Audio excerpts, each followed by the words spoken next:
కానీ ఆయన పాలనలో మానవ పశుపక్షులకు సమానంగా తీర్పునిచ్చి రామరాజ్యం ఆదర్శవంతమైనదని నిరూపించుకున్న రామరాజ్యంలో ఒక అద్భుతమైన ఉత్తరాఖండ్లోని ఒక ఘట్టాన్ని మీ ముందుకు మన చిన్నారులు చూపించబోతున్నారు.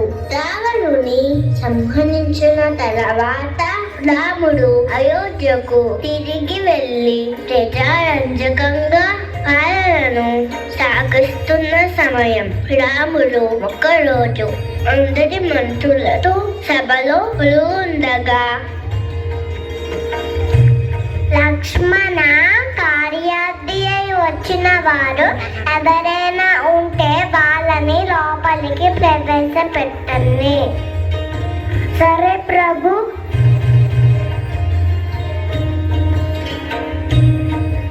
రామ, మీరు ధర్మాన్ని న్యాయబద్ధంగా పాలన చేస్తున్నారు. అవినీతి, అన్యాయం, అధర్మం ఎక్కడా లేదు. ప్రజలు చాలా సంతోషంగా ఉన్నారు. ఇంకా న్యాయం కోసం ఎవరు వస్తారు? రామ. లక్ష్మణ, రాజుగా నా ధర్మ పాలన నేను చెయ్యాలి. నీవు వెళ్ళి కార్యాపేక్ష ఉన్న వాళ్ళని ఎవరినైనా పంపు.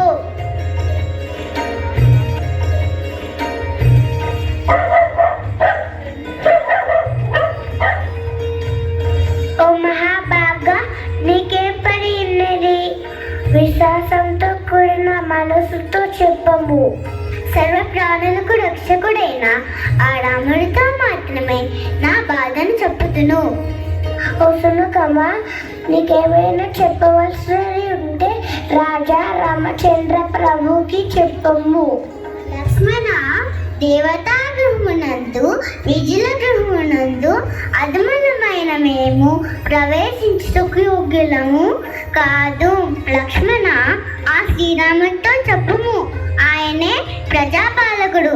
ఆయన ఆజ్ఞ నీడితే నేను లోపలికి రాలేను. ప్రభు, ఒక శునకము కార్యార్థి అయి వచ్చును. మీ ఆజ్ఞ కొరకు ద్వారం వద్ద నిలిచి ఉంది. అటులైనచో దానిని వెంటనే సభలోకి ప్రవేశపెట్టండి.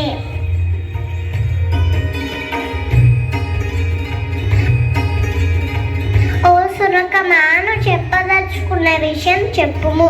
నీకేమేమో భయము లేదు. సకల భూతముల సృష్టికి హేతువే రాజు. రాజే గొప్ప నాయకుడు.